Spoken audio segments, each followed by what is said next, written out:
All right, we are live. Good morning. Good morning. It is May 9th. It is Friday. Hope everybody's having a blessed day. It is the weekend officially. I know y'all at work. I know y'all antsy to get out. I feel y'all. Tonight's date night for me and the wife. We try to do that every week. Sometimes she's in the mood. Sometimes she's not. We're going to see about tonight. But nonetheless, you got to have something reserved. You got to have a restaurant reserved. You got to have a night out planned. Something. Go get drip. Go get your hair cut. Go get your car washed. Do something for yourself today. Schedule it on your lunch break. Go take it. There's no excuse. When I was working in the barbershop, bro, we would have the car detailer come to the shop while we're at the shop and detail the whip there. You feel me? And then we'd all get our haircuts right after work. Ready to go. Action plan. Go get some roses at the Publix nearby. Make sure you come home with them roses. I dare you to do that every week and see if your relationship don't get better. Even if it ain't bad, it can still get better. Even if it's great, it can still get greater. Just something to think about. Now, I've been starting all my lives with daily devotional, and so let's go ahead and get into that, man. Ooh, this one. All right, here we go. So this one is called Greater Than Death. Okay, I don't know how to sell T. I struggle with THs, so don't make fun of me. So anyways, Jesus said to her, I am the resurrection and the life. The one who believes in me will live, even though they die. Let's do that again. Jesus said to her, I am the resurrection and the life. The one who believes in me will live, even though they die. And whoever lives by believing in me will never die. Do you believe this? John chapter 11, verses 25 through 6. And so Martha and Mary urgently called for Jesus. Their brother Lazarus was very sick, but Jesus didn't come on time. He came 4 days later. Lazarus was already dead. Martha blamed Jesus and said, and you see this all the time with people, they'll say things like, where was Jesus when I needed him? Where was Jesus when this, when that, when this? So let's continue. He came 4 days later. Lazarus was already dead. Martha blamed Jesus and said, if you came on time, you could have saved him, but it's too late. He's dead. See John chapter 11, verse 21. Jesus answered, Martha, you think death is greater than I am? You believed in me while your brother lived, but now you think that even I can't do anything about it? Martha, someone greater than death is here. That was the most important lesson Martha and Mary had to learn. Nothing is impossible for Jesus, not even death. When Lazarus walked out the grave, this truth was evident to all. And so the conclusion of this, the summary of this is, you don't limit Jesus. He's not just somebody. He's the ruler of the universe. Is anything too big for him? He's indeed who he said he is. People try to use logic to limit God. Is what I'm getting from that, and you can't. We see miracles all the time, don't we? Even today, there are things that are unexplainable that scientists can't explain. There's miracles. I mean, just looking at life, just being able to see things, DNA, the way things work, these are all miracles in my opinion. And so you can't limit God. You can't limit him based on logic and what's reality and what's realistic and stuff like that. And a lot of people try to do that. And that's part of your people's problems. Faith is so important. There are people that don't believe in miracles in their own life. There are people that don't believe they can get themselves out of whatever struggles they're in, whatever challenges they're in their own life. And then, I would suggest not being that person. Whatever your limitations are on yourself, you try to put onto everybody else. And that's part of the problem, man, that you're limiting yourself. But when God is at the center and you believe that he's bigger than all those limitations, you'll start believing in yourself more. I truly believe that. All right. So that was the daily devotional. Let's get into today's stuff. So Shout out to all the barbers that are in here. So is the Babeless and 245, are they good? Come on, man. I created it from scratch. I made it to be good. You know, I believe they're great. I know not everybody's going to love them. Everything has a preference. You know, I mean, everybody has their preferences. But I designed the clipper from the ground up. Me and the team, the engineering team at Babeless. Shout out to those guys, man. Amazing people. Very passionate about the industry. And I think we came out with an amazing product. Definitely go to a local supply store. Maybe go to a barbershop that has them and try them out yourself. My day was great, Marcos. Thanks for asking. What's up, Brian? How are you? All right, guys. Let's get into this real quick. Let me make sure that this is working. Because every now and then... Oh, yeah, it is working. I'm tripping. I messed up. All right, we're good. All right. So let's check out what's on the news. I think that's my agenda right now. So we're going to look at news, and then we're going to look at stocks. I got to see how the stock market's doing. I don't need to do it at 9:30 because a lot of shit, it's volatile when the market's open. But I like to look at it by 10:30-ish. And then we're gonna go deep dive into the Gaza-Israel thing because I'm not that informed in it. And I want to have an open mind, and I really want to look at things. I know people are have very strong opinions, and it is sad what's going on over there. Just like the Ukraine and Russian wars, it's very sad what's going on over there. And so I'm empathetic to both sides. Some people will be like, you shouldn't be empathetic, bro. I saw all those Israelis die, you know, during that concert. I'm empathetic to that, but I see all the people dying in Gaza. Man, that place is destroyed. I'm empathetic to that. So the same thing with Ukraine and Russia, and the same thing, you know, now we got Pakistan and India happening. And all of these things affect us all, regardless of if we want to admit that too. There's a lot of people who are strongly opinionated and they think that it doesn't. But I do think that it does. So and then we're gonna learn we're gonna, you know, whatever, something that's related to my own businesses. I'm gonna go into deep dives on that and learn something new.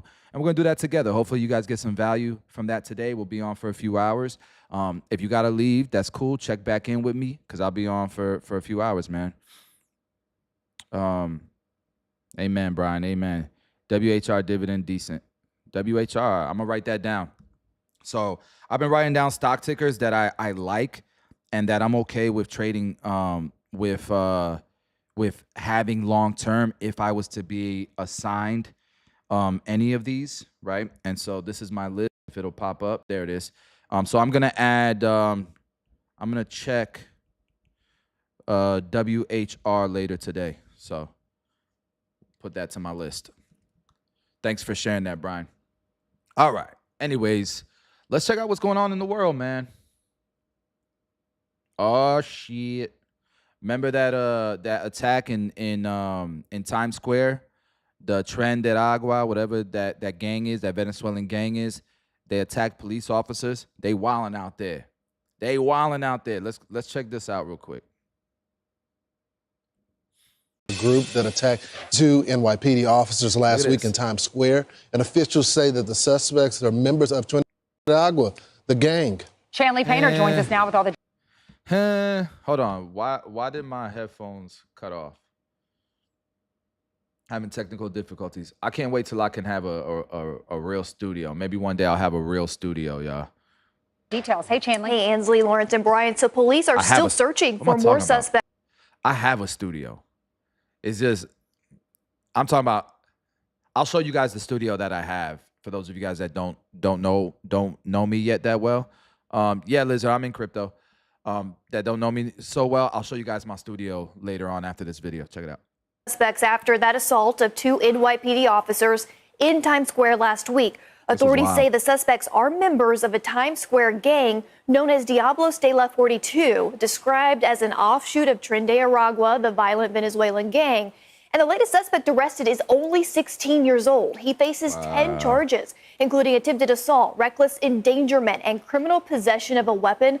Police say the first 5 suspects arrested were all illegal migrants from Venezuela, all repeat offenders that were listed in the city's gang database. 3 others are still being sought. Police releasing these photos asking for the public's help in apprehending the suspects.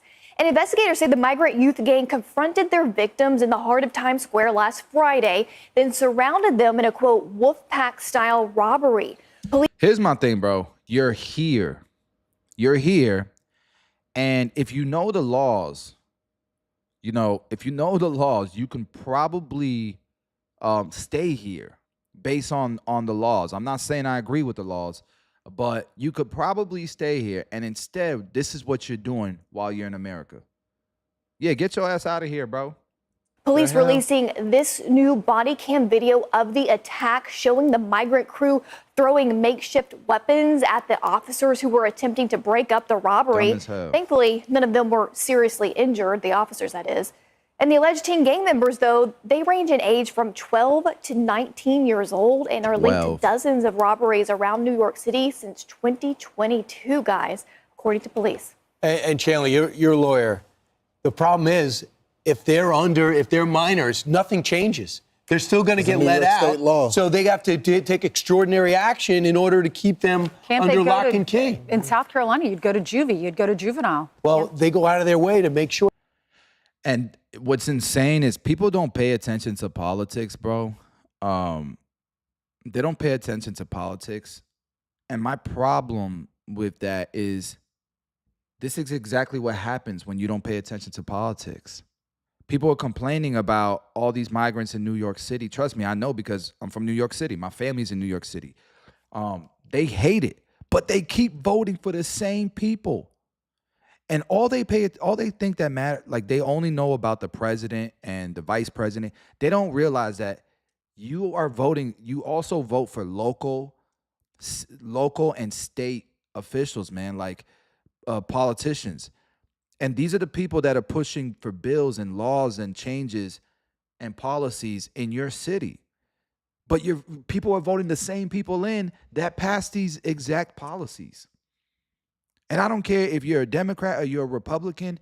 Right is right, wrong is wrong. Y'all should be voting based on policy. Real talk. Sure, that's why TDA uses these guys, uses these kids to do a lot of this stuff, as well as recruiting. I'm just curious to Brian's point because he's talking about the state of New York has these laws. Now that the president have declared TDA as a foreign terrorist organization, can the Fed step in now and prosecute these folks since they're a part of a terrorist organization now? Absolutely, they should try that. It's a great point, Lawrence, and that's right. That is why Trinidad Aragua is targeting juvenile offenders because, get this, the police say that these minors have been involved in more than 200 crimes because they get arrested and then they're released and then they offend again and again and again. Only one so far has been charged as an adult because he is 19 years old, but this is a problem. And the mayor's now stepping in. They're going to start cracking down on this activity, guys. Unbelievable.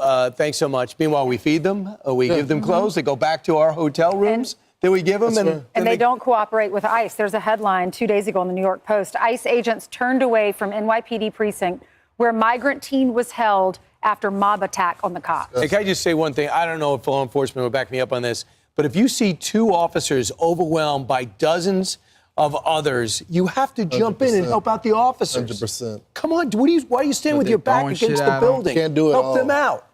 An officer definitely would appreciate it. The problem is people are scared to step in because of what's happened to Daniel Penny and others who have tried to step in and do the right thing. Right. There were no cops around. I imagine a cop might have your back. Can't allow the criminals to win, though. By the way, it's underreported. They still are having to do construction for these hotels that they completely destroyed. They're having to gut everything out of it because they just trashed all of these buildings. And remember, Brian, they were complaining because they didn't like the food. Yeah. Our taxpayers were paying for them. So then we gave them money cards to go shopping for food. It was an experiment. And keep in mind, the hotel owners don't feel bad for them. They got making a lot of money. Got max money for those hotel rooms. That's why they said, okay, bring in your illegals, take it over, we'll do their sheets, and give them a little mint on their pillow. I'm Steve Ducey. I'm Brian Kilmeade. And I'm Ainsley. Hey, that was petty. He said, hey, give them a little mint in their pillow. So look, you know, one of the things that I have the opportunity of doing in the future, what I mostly need help with is a producer, right? If my channel will grow the way I think it could, this is actually my studio. Hi, Tom, in here. Let me see if y'all can y'all even see my screen? Bang. No, y'all can't see my screen. Actually, I'll put it right here. Hold on. This is actually my studio right here. There it is. Jordan with Ray. So you guys can see we had a meeting table, whiteboard. These are all computers, big monitors where, you know, we do office work, we edit. This is where I shoot product. I'm going really, really quick. This place is a mess. You guys can see station here. So this is an infinity wall. You guys can see there's a screen there. There's lighting. I probably have like $20,000 worth of camera equipment. Like I can do something really, really nice here, and make it like a full-on show. If I can grow this, and I got some dope people on my team, that have amazing opinions and stuff. But we created this studio for my main business, and these are all my products that we actually sell. For those of you guys that are new to my channel and don't know who I am, I own a few brands in different industries, but my main claim to fame is the barbering industry. It's where I poured my heart, my soul, my life into 10 years of working really, really hard to build something in this industry, inspire people, and help elevate it. But this is my my studio. So I'm not using it right now. Obviously, I'm filming it at my house.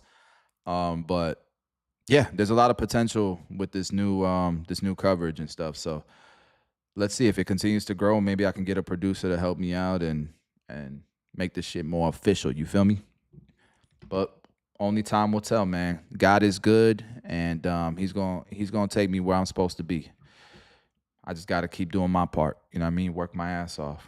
Like they say, work like it's up to you. Pray like it's up to him. All right, so you know they're cracking down though in New York City with these gangs, with these Venezuelan gangs, and they're deporting the shit out of them. So, but with these young kids, I don't know what the law is for these young kids. Let me see. Let's do some research on that. Let's see in New York City what happens to these kids, because if they're here illegally, you know, are they not deported because they're children? They're young. They're minors. All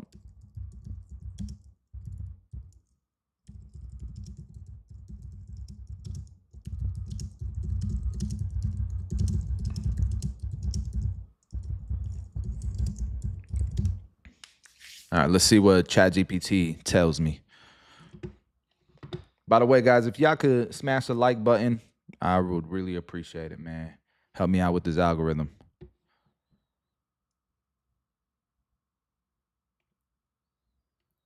All right, so you liking TGT? I'm not liking UPS because UPS there's not a lot of growth there. There's not a lot of space for growth there, and it's just too volatile with the unions, and I don't like the infrastructure, the company's infrastructure. I'm not a fan of UPS. Nice dividends, don't get me wrong, but I'm not a dividend investor. I'm building wealth, and if I want cash flow, I just sell puts. All right, so I'm gonna write down TGT too, Brian. Thanks for the plug. Hey, what's up, Tony? Nice to see you in here today. All right, so this is why. So sanctuary city policies. Let's look at this. Why are these undocumented minors who are arrested time and time and time again and then released? Why? What's the policies here? So a lot of democratic states and cities, they are using sanctuary city policies. And so New York City has established itself as a sanctuary city, meaning local law enforcement agencies such as the NYPD are restricted from cooperating with federal immigration authorities like ICE in civil immigration matters. This includes not honoring ICE detainers or allowing ICE agents access to see what I mean by, like, you know, we want these democratic judges want the Trump administration to follow their orders, and legally they should. The Trump administration should be working with the checks and balances, but this hasn't been going on for some time now. During the Biden administration, it wasn't happening either. And so we got to call it what it is. Both sides are tripping with not following what our checks and balances, what makes our country great. Regardless of what your opinion is, we have to protect our country's constitution and our country's laws, man. And we have to go through, if we don't like the laws, then we need to go through the system, the process to change that. But it has to be done the right way, or We're gonna be just like every other country that turns into what our country was not supposed to be, regardless of what your opinion is, right? So, the fact that these sanctuary cities aren't working with our federal government on something that the people voted for. The people voted for Trump 100% based on his illegal immigration policies. That was the main thing.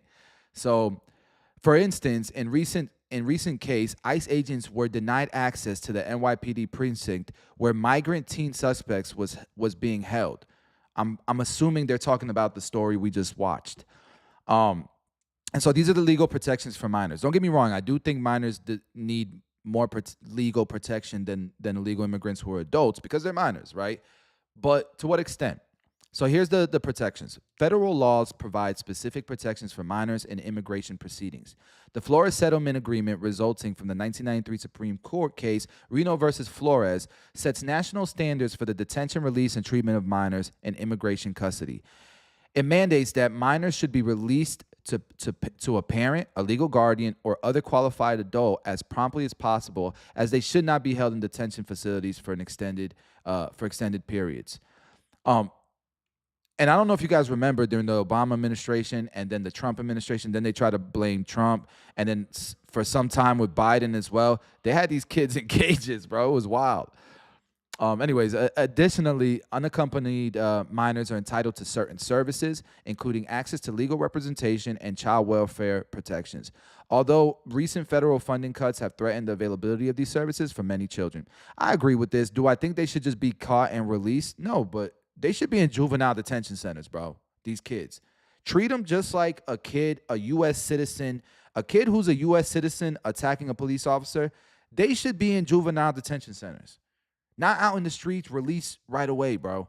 How do these kids who are legal immigrants have more rights than kids who are citizens in this country that are committing crimes? And if I'm wrong about that, let me know in the comments. But that's the way it seems to me right now. Juvenile justice considerations. So these are some considerations that they're thinking about doing. So New York State's juvenile justice system emphasizes rehabilitation over punishment for minors.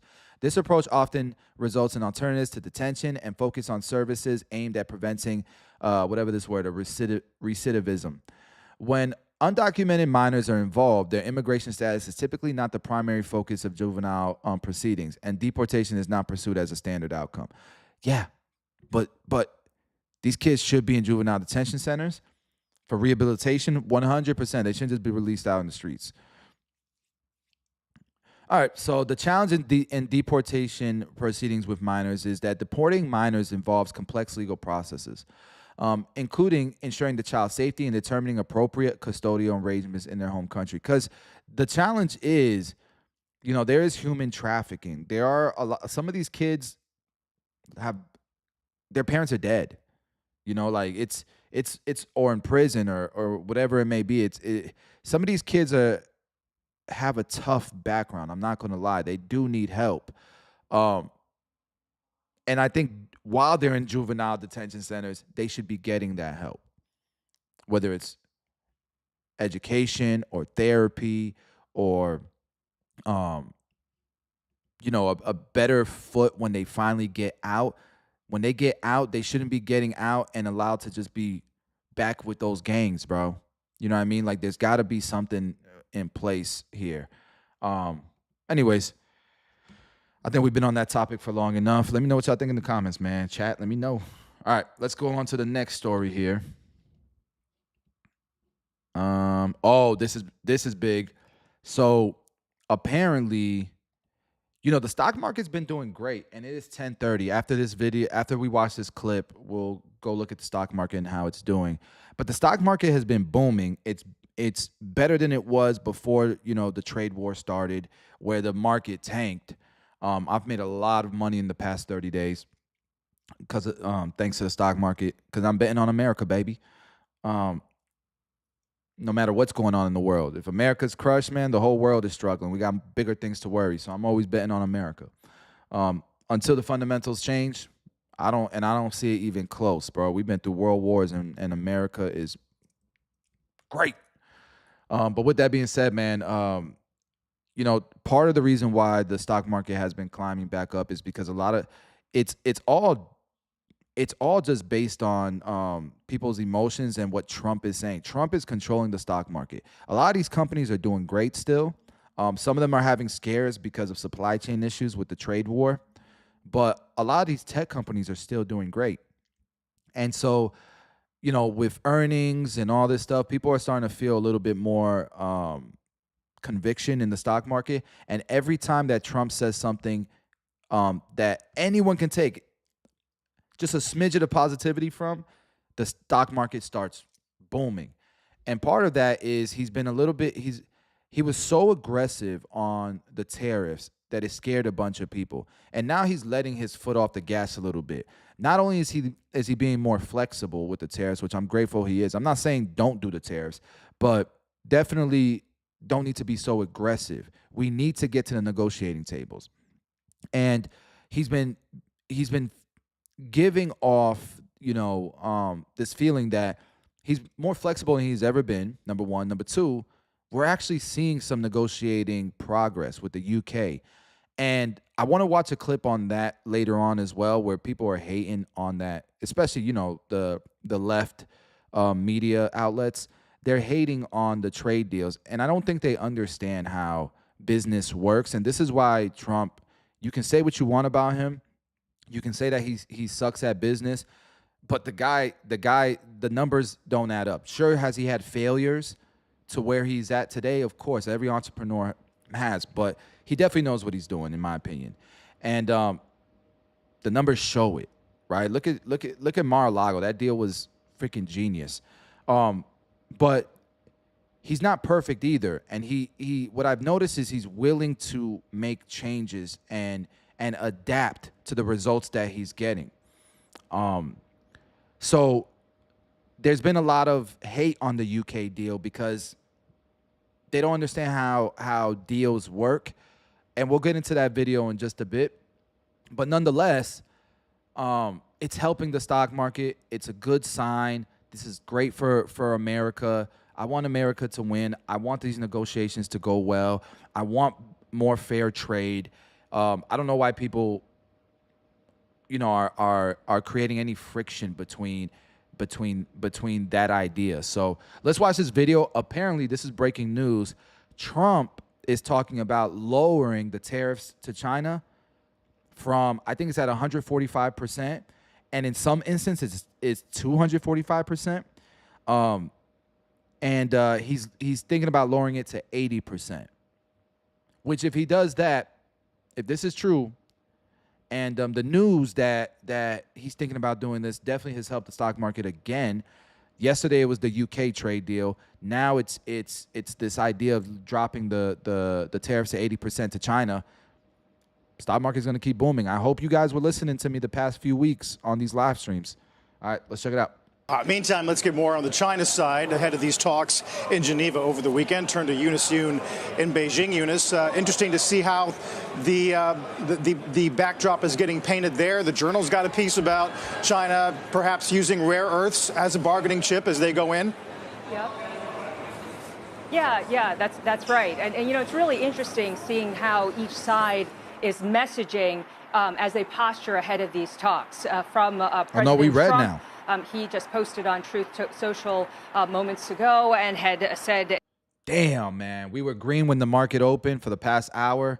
Now, when I'm about to go look at the stock market and start wheeling and dealing, you know me, now it's red. But let's continue watching this. 80% tariff on China seems right, up to Scott B. Treasury Secretary Scott Bessent has previously said that the point of these talks is about de-escalation. So the indications that we're getting from the U.S. side is that the hope is that we would see a reduction or maybe a suspension of some of these tariffs. But on the Chinese side, the signaling has been that China will remain tough. And a lot of this messaging is for the Chinese audience. So this is meet China halfway, treat China as an equal in talks, and don't expect us really to go and to these talks and fall over. They're saying that if you try to coerce us, we will walk or refuse. And then on top of that, the point of the rare earths, the Chinese are saying that we can hit you back where it's really going to hurt. The Commerce Ministry today announced a crackdown on rare earth smuggling and blaming it in part on foreign entities. And then the social media account that's linked to CCTV, which is very closely followed for its commentary on U.S.-China trade, has been mocking the U.S. for what they've described as rare earth shortages. So the expectations right now of anything meaningful coming out of these weekend talks really isn't there. But of course, people are hoping that we will see some negotiations down the line. And in fact, that's what Bessent has said, that this is really more of an initial discussion before we see some hard negotiations down the line. Meantime, David mentioned the Chinese export data that we got for April. Exports to the U.S. down 21, but to Vietnam up 23, up to Thailand up 28, to Indonesia up 37. Are they finding other homes for these goods? Yeah, no, the way that these numbers have been painted here is very much falling into what China has as a narrative, that it's now not as in relying as much on the U.S. market as before. So what was interesting was that there was a surge of 8.1% for these numbers, but just because they're not reliant as much anymore doesn't mean they're not getting hurt. They're hurting for sure. For sure, they're hurting. They're not better than they were when things were good with America. Stop that. At the end of the day, though, of course, China does still rely on exports and does want to keep selling to the U.S. So a lot of this is also just feeding into their narrative. Yeah, thank you. Thank you. Meantime, I wonder what they thought of the UK gaggle in the Oval yesterday. The Journal's got some reporting that the president actually called Starmer while Starmer was watching an Arsenal soccer match. Starmer was not planning to have an announcement on Thursday, but the president sort of, I guess, talked him into it, according to the Journal's reporting. Is there a sense that the U.S. is trying to gin up some wins? I didn't hear the last question that you had said, something about ginning up something, but in terms of when you look at the way that President Trump would approach the UK, an ally, and the way he would be seen in China is really, really different because these are such different countries. And of course, the political systems are quite different. So, you would see that President Trump would be coming under pressure politically much more than the Chinese. And also what I find interesting is just the political messaging and the pressure that President Trump is under. In fact, it looks as though, at least from here, that his political success is very much tied to getting these trade deals done. Whereas President Xi is just all about, standing firm and making sure that China doesn't get treated badly. So I think at the end of the day, if the Chinese walk away with nothing, then it really doesn't matter from a political standpoint. But for President Trump, I wonder if it would matter if there wasn't any movement there, and what would happen with the markets. Yeah, that is going to make Monday morning very interesting, depending on the headlines that we get by Sunday night. Eunice, thank you. As always, Eunice Yoon. All right, so interesting. Not helping the stock market, but I want to show you guys. I got into this trade yesterday, and it's not going well for me, but it's still very, very early, right? So you guys remember 2 days ago, I went into Palantir. I collected premium, and I've already locked in 53% of this premium. So this is 2 days later. So that was a great one. And I see the moment that this hits 70 to 80%, in premium collected, then I'm gonna go ahead and close this trade, because it's June 6th is the date that it closes. I don't need to wait a month if I already collected 70 or 80% of this premium. So, but I did this trade yesterday, and it's down sad. I'm negative 50% pretty much on this, and here's what happened. My assumption was, now I'm not out by any means. This is a contract for June 6th. I still have a whole month. That's why we do 30 days out, because anything can happen in the short term.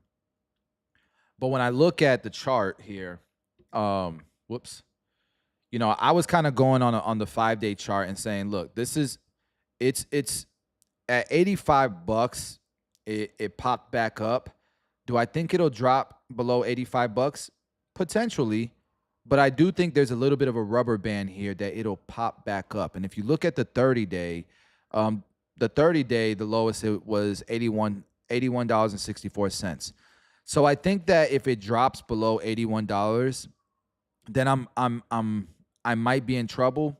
But depending on how soon it drops to $81, depending on how soon it drops, I still have a bunch of time. So let's say by the end of next week, it's at $81. The rubber band still is in effect to me. And I still have 3 weeks for it to climb back up and get above $85. I just need Shopify to close above $85, and I'll collect 100% of the premium. So we got 30 days. I'm not panicking whatsoever. I think this trade is still good. I still believe in the fundamentals of Shopify. It is what it is. We knew that this could happen. Every trade ain't going to be perfect. The last 5 trades I've done have been locked in 80% of the premiums in the first week. This one, this has only been a day. So you can't panic on this stuff. And we know the backup plan is if we get assigned these shares at $85, I'm good. I'm just going to run the wheel strategy. I'm going to sell covered calls on Shopify, and I'll get out of it next month or the month after, but part of why we have a portfolio and we don't put all of our eggs in one basket is so that we can continue to make cash in other options. And I've got some capital here that I can invest. So today I'm just gonna, it's red. It's a great time to see, what deals are out there. And what I'll usually do is I'll search each of these stock tickers to see, hey, is there a deal out there? So while I'm here, it's 10:46. Let's go ahead and spend some time doing this real quick, just so I can see if there's any options that are worth taking a look at. Okay.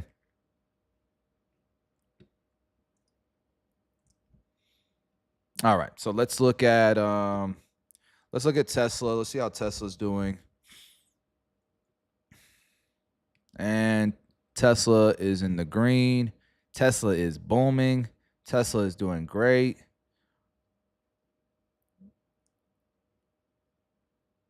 It's still not anywhere near all-time highs. But with Elon coming back, man, this was definitely a good time to buy some Tesla. I was selling puts on Tesla, hoping it would, I would get assigned if I did, but I didn't. So, because it just keeps climbing up. So I'm not loving Tesla right now, but doesn't mean there's not an opportunity there if you think it's going to keep climbing up, which it probably will, to be honest. All right, let's check NVIDIA. NVIDIA is red. Might be some opportunities here with NVIDIA. Below $112. Let's look at it from 30 days out. Below $96, $97.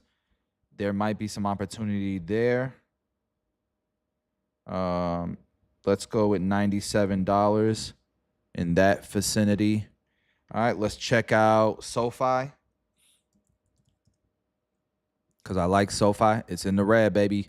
Let's see what we got here. Okay, $13. Let's look at 1 month out. 13 to 10. I think if I can get something that's because this was like highs right here.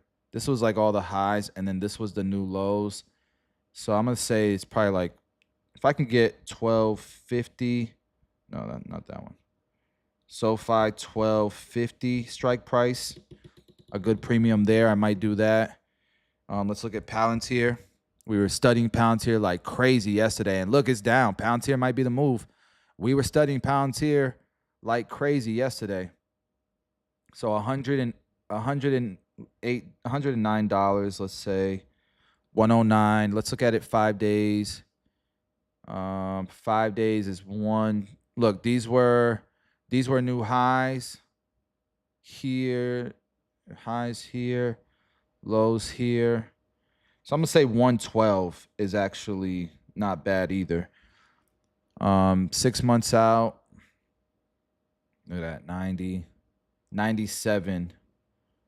It could drop to 97 as well. So I'm gonna put 97 there. Let's just see what numbers we find here. But this is 6 months out. All right, so Palantir has some opportunity. Let's look at Robinhood.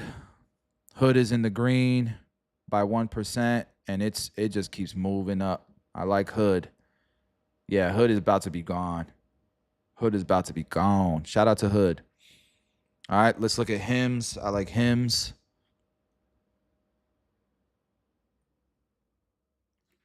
Can you guys can see my screen? I'm assuming y'all can see my screen now. All right, so 5 days. HIMS is in the red big time, right? So, just a few days ago it was at 54. Now it's at 49. All-time highs and all-time lows are 49. This might be a buy right now. I like HIMS a lot. So HIMS, and I think HIMS could drop down to 46. Let's look at it a month out real quick. It's been climbing like crazy.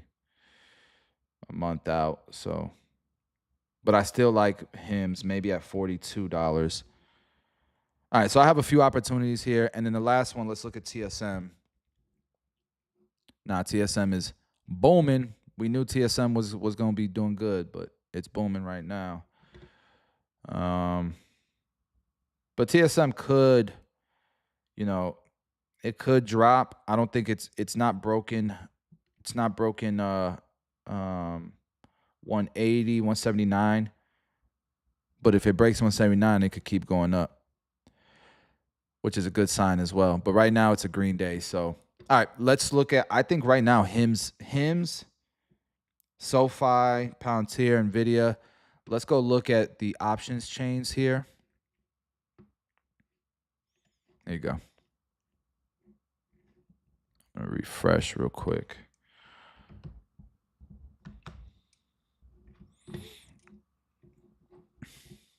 Come on. Shimon. There we go.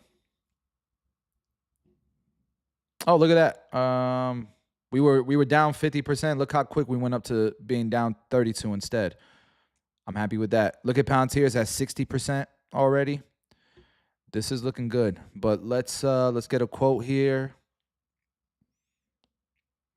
And let's check out NVIDIA. No, I usually go with the cheaper ones first because it's cheaper. Oh man, it's already climbing up. We were just looking at this. It was at 49 bucks. All right, let's go look at the options chain. And what I'm looking for here is I'm looking 30 to 45 days out. Today is the 9th. So we're going to look at the 13th. So we'll set that. We're looking to sell puts, and I'm looking at all strike prices. So let's apply this, and let's see what we have here. So remember, the price is $49.94, and we're looking for about a 20 delta. So 41 is the number. And look at what I wrote down here, guys. I wrote down that if I could get a strike price of 42 and make money, that's probably the move.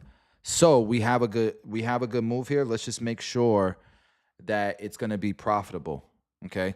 So the way we figure out if it's profitable is, let me write these down.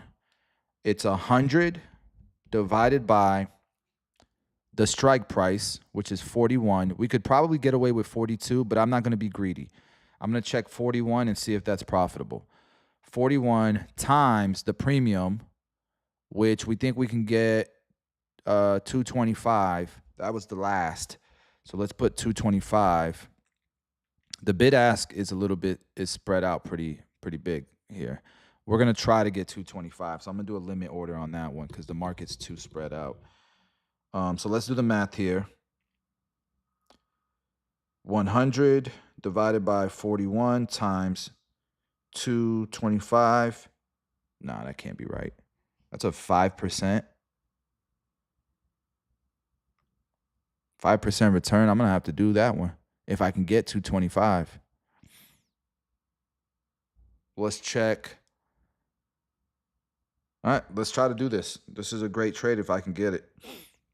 I can get a 5% return this month from that one, which is probably the best return I've found so far. So I'm going to HIMS. I like to do it on my phone, because on my phone it's easier for me to see what's going on here. So we're going to the options chain. We said we would go June 13th and make sure that, look, selling puts. So it says puts. I'm gonna show you guys. It says puts and it says sell. You guys can see that. There you go. Puts and it says sell. All right. And so I'm going to look for the 20 delta. And you just want to make sure there's enough volume, and there is volume there. There's interest. Honestly, the interest is really at the 40 mark. I might do the 40 mark. Let's do the math on that. No, the math on the 40 mark is 100 divided by 40 times $1.70 is still a 4% return.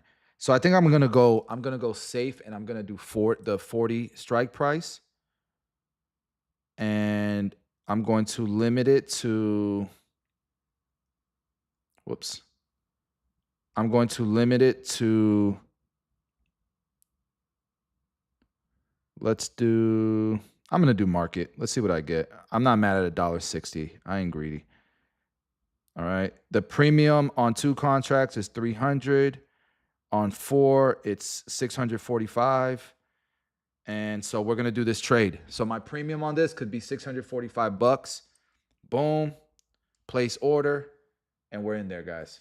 So that's the trade I just did. And I think we did great here because just looking at quick charts, and it's BS how I do the charts. That shit doesn't really matter. It just gives me an idea of what kind of pricing I want. But at the end of the day, 42 was my number. And I was able to get a potentially profitable trade at 40. So that's a no-brainer to me. Okay. So in the next 30 days, I could make $633 on this trade. And guys, I've been printing. I've probably already closed 5 trades in the last 2 weeks. Made $3,000-$4,000 in the last 2 weeks off of selling puts. And they didn't get assigned. These are closed. These are realized gains. So learn this shit, guys. Learn this shit, man. You can, whatever you do for a living this is what most people do. They have their job or their business, or they might be self-employed, and then they go buy their car, then they pay rent, all the necessities, right? But then they eat out, vacation, shop, lifestyle. This is lifestyle. This is where their lifestyle is funded. And what I tell people is you need to take a portion.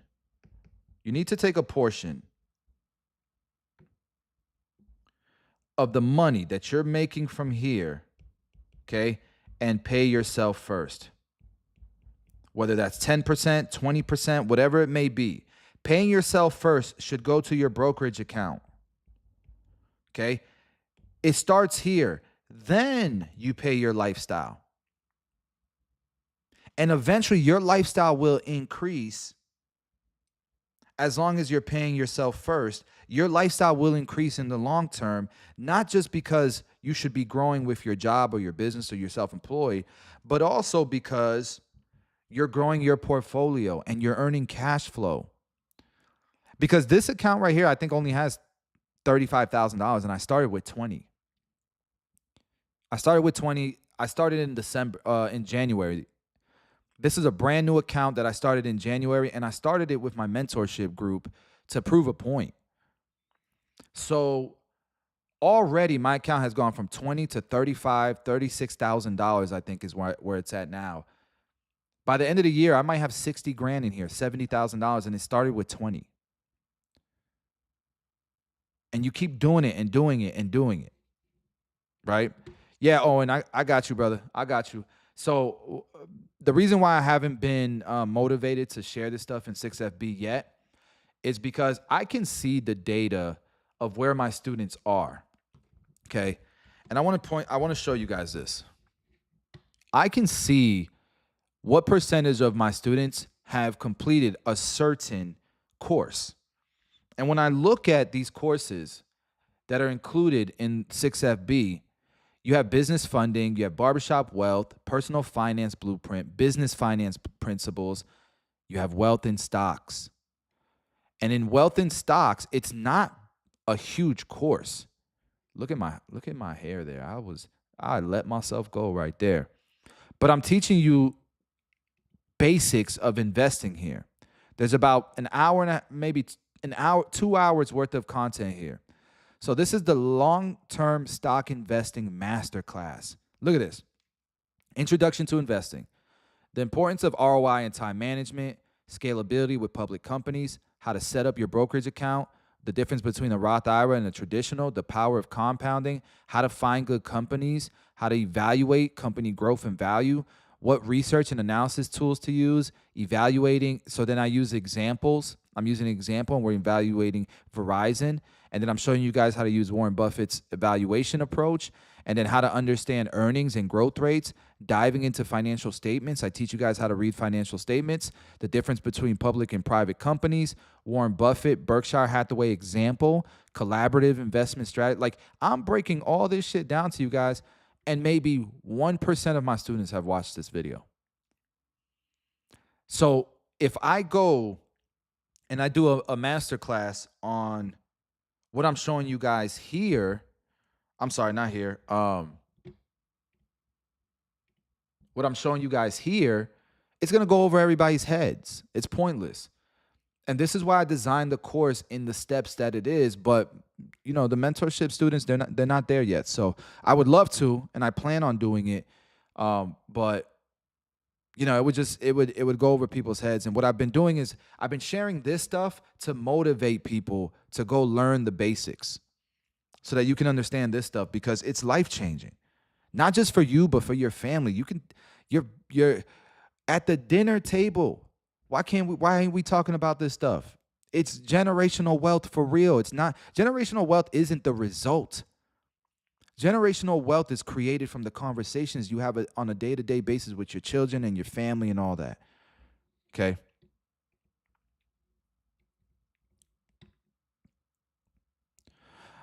I know you made a video on, but when we're talking about personal guarantees for a barbershop, and that's what the aggressive saving is for, how much liquid cash should we have in the bank? Do you recommend the common 3 to 6 months?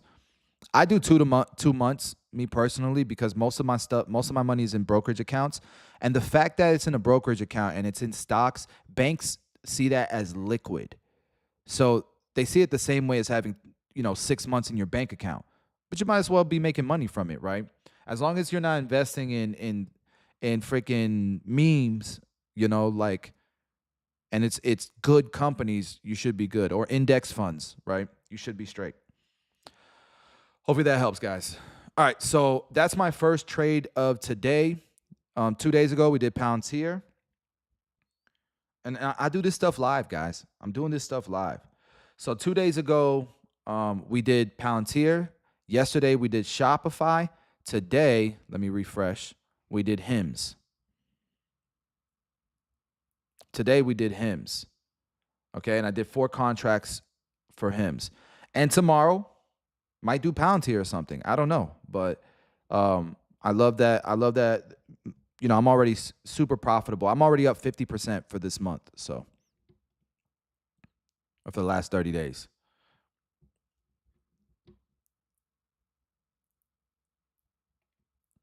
That's what's up, E-Blends. That's what's up.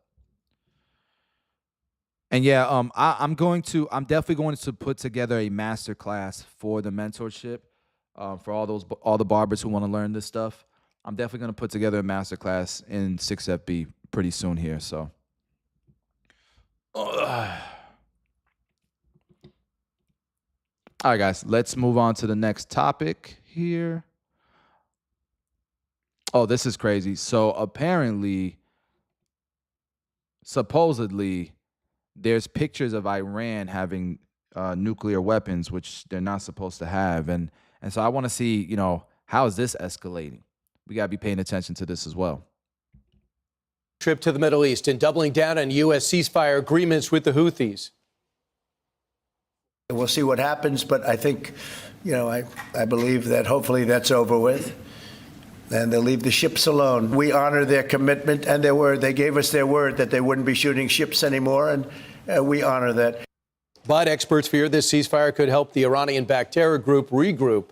It comes as Fox News has obtained satellite images. Look at it together. Believed to be a secret Iran nuclear weapon site. It's codenamed Rainbow Site that's been disguised as a chemical production company for 10 years.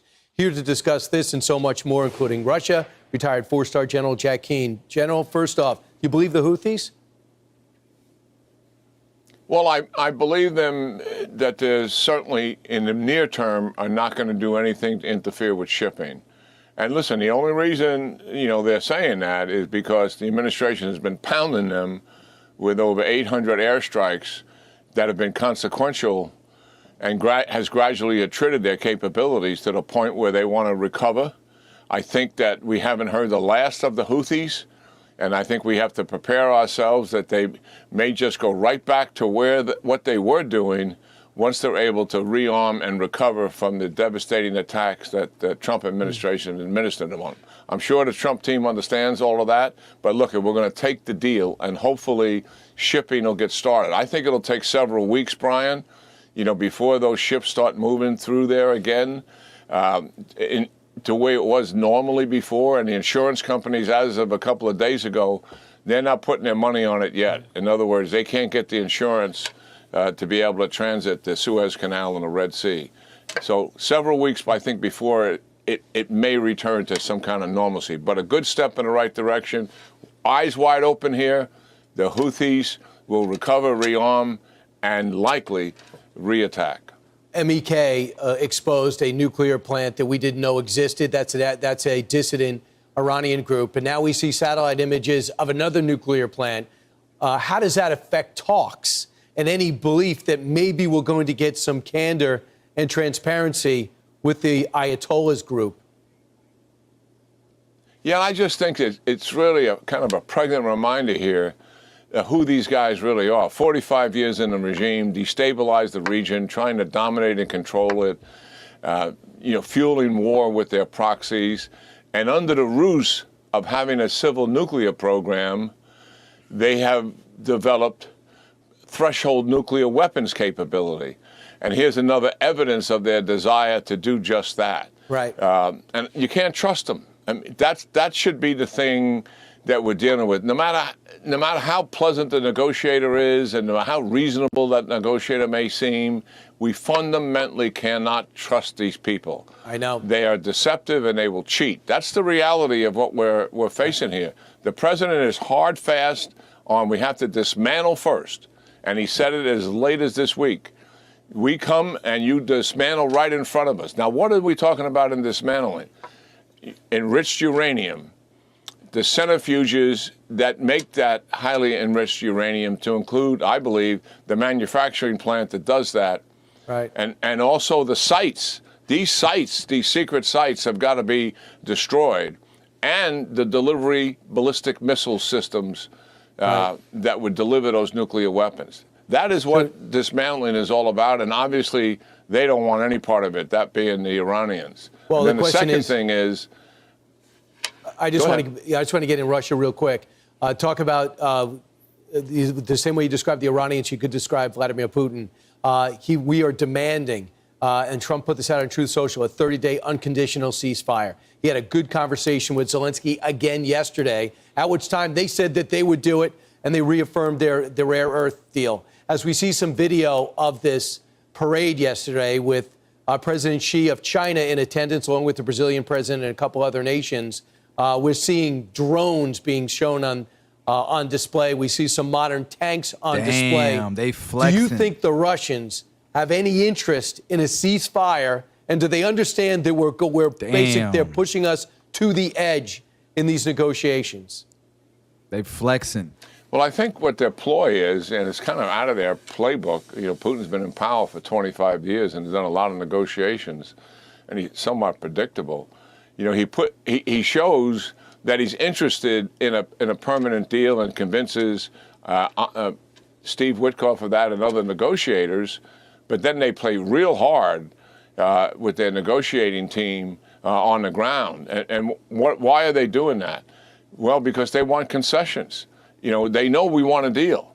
And because we're motivated to get to a deal, they keep pressing us so they can get concessions out of it. And their concessions are completely unreasonable. They want Zelensky out of power. They want the Constitution to change. They want to demilitarize Ukraine's military. And they want to get territory that they're not occupying. All of that is very tough, and that's what the ploy here is, to try to get those concessions, or some of them, before some kind of a peace agreement.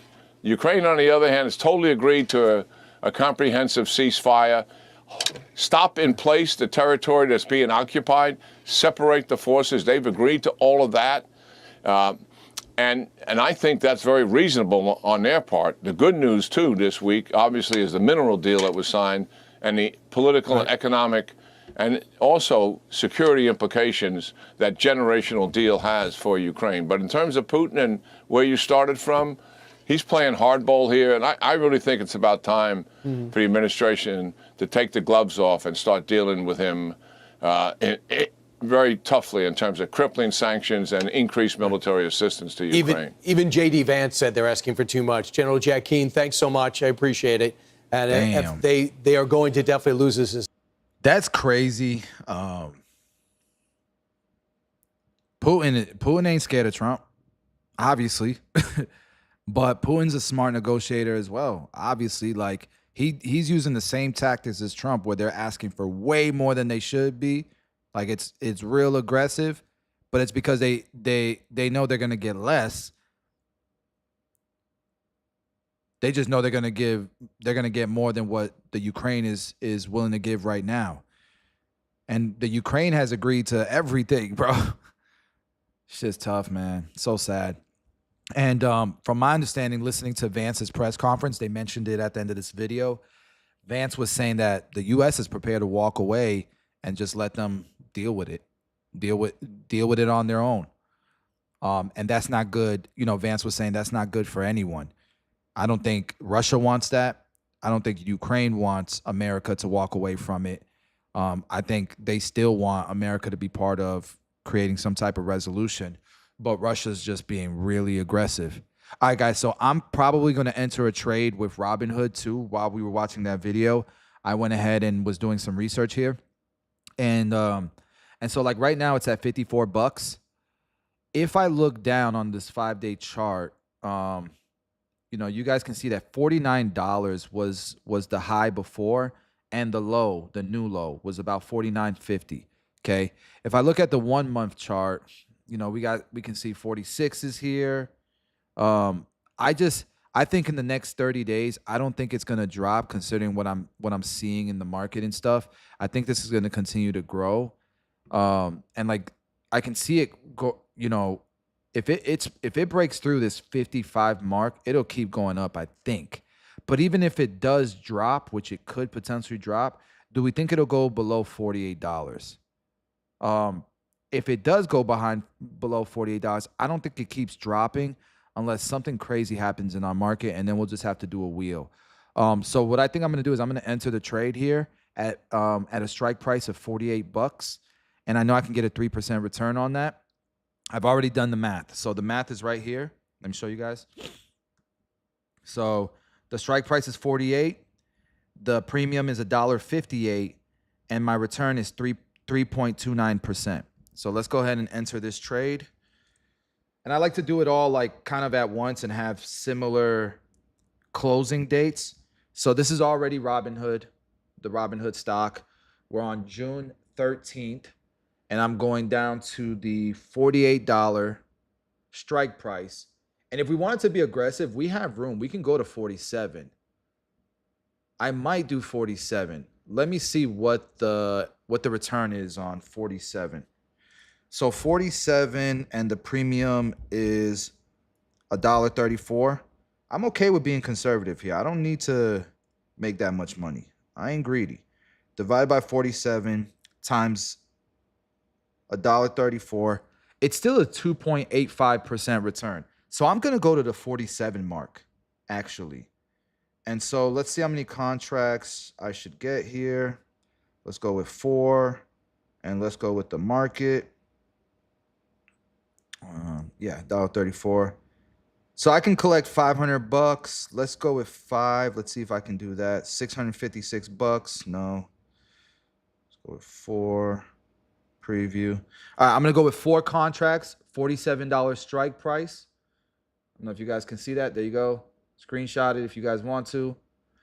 I'm not saying you guys should copy my trades, but we in there, baby. So now I'm good. I'm gonna sit tight for until I see, until I start collecting 70 to 80% returns. And so this is what it might look like. If I go back to my main screen, let me refresh this. A week from now, this might look like, a week from now, this might be at 80%. I'm going to close that trade and enter again into Palantir. This might be at 70%. I'm going to close it, collect my profits, and open up another trade with SoFi as long as it looks like there's money to be made there. We started out the day here, it was at negative 50%. Now it's at negative 25%. This is what I mean. And the great thing about it is the closer you get to June 6th, the closer you get to profit because of what's the word? What's the word? Not deterioration. Somebody help me out that knows options. I'm having a blank. NVIDIA, next week might be at 70, 80% as well. I'll close that trade and try to get back into NVIDIA. These trades might be at 30, 25%, or they might be negative. I don't know, but I'm happy with each of these trades. And if I get assigned HIMS, Hood, NVIDIA, Palantir, Shopify, or SoFi at these strike prices, I'm good with that. I feel like I got it at a discount, and I'm just gonna do I'm just gonna buy sell covered calls. Okay. No, you don't have to sell it manually. You can wait 30 days. Like, it'll automatically close June 6th. But the point is, if you look at it May 15th and it's at 80%, like right now, this closes a month from now and it's already at 60% profit. So if I'm at 70 or 80, why would I wait another 3 weeks for 20% when I can close this out, collect the premium, not collect the premium, you already collected premium, but lock in the premium and then get back into the trade and try to make even more money for that month. You see what I'm saying?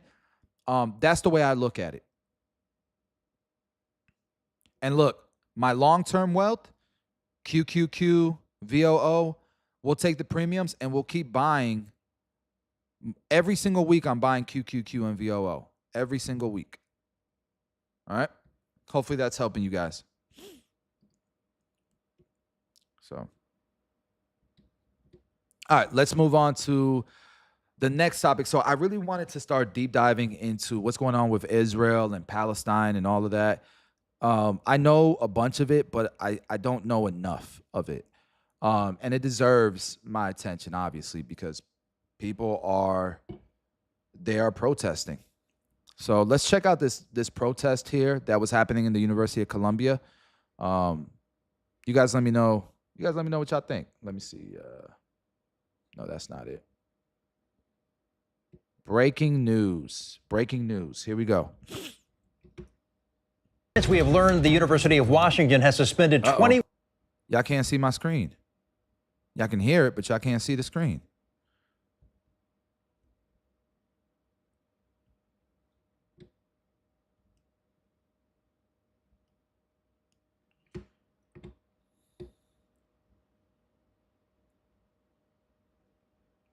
Hmm. What is going on here? I'm sorry, guys. Let me see if I can fix this.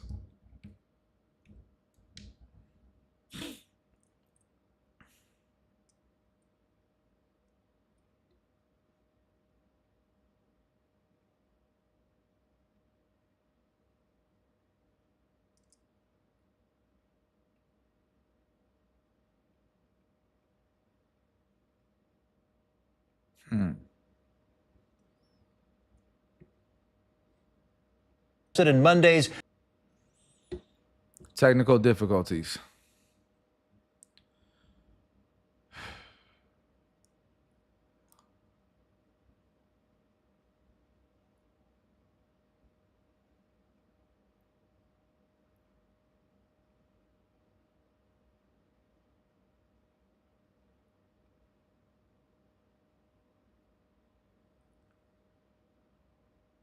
Why is this doing this?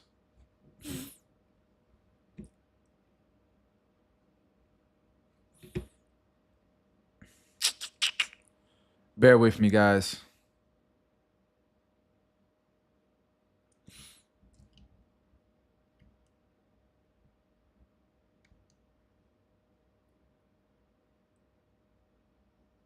What is going on here? Your legal actions soon.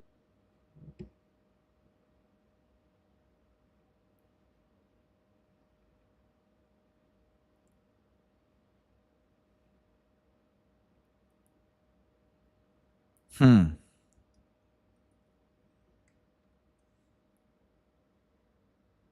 Hey, David, what's up, man? E-Blends, I got you. Give me a second. Oh, yeah, Theta. Yeah, E-Blends, you right. It's Theta, yeah. Thank you. Decay, Theta, decay, that whole thing. It starts to work in your favor. Thanks for helping. But why am I having these technical difficulties? It was working just fine earlier.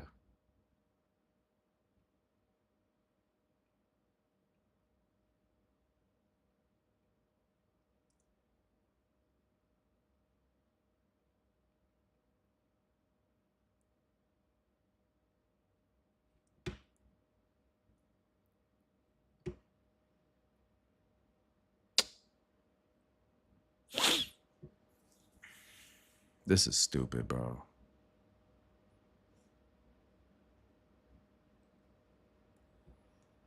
And I don't want to have to restart this live stream, but I may have to.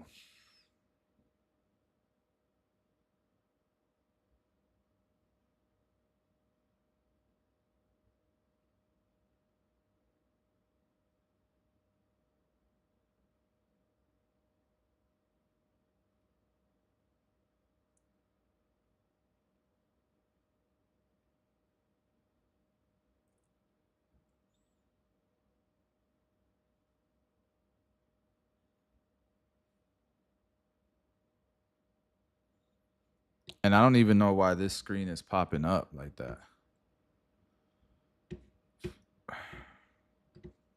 Let me see something.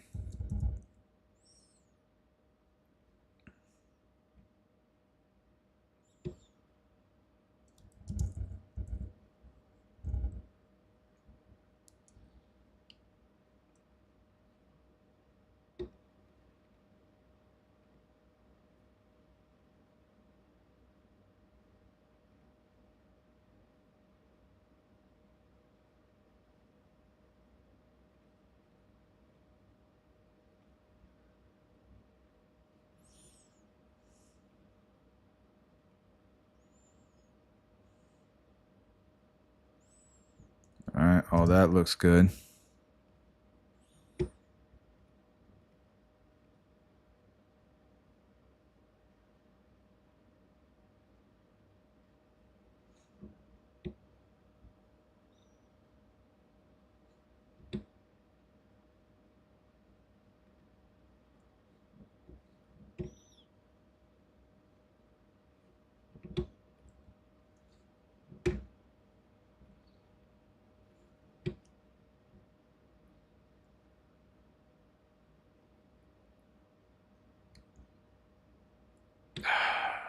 Sorry, guys.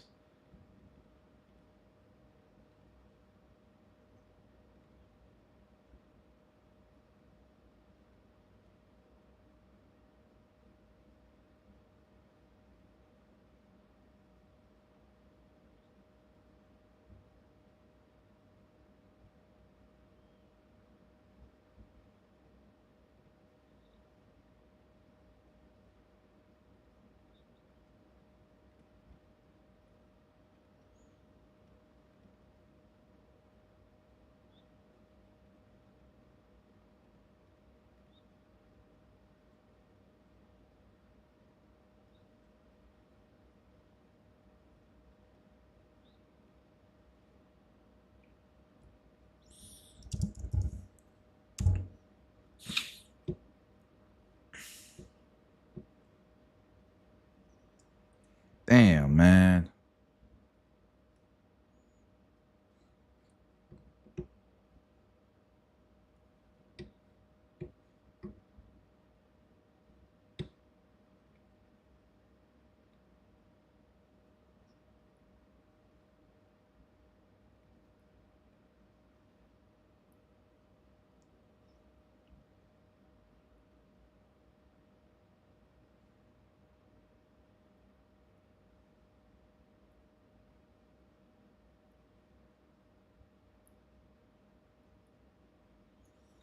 All right, well, I may have to start this live stream all over again. I think that's what I'm gonna do, guys. Sorry about that. I'll be back.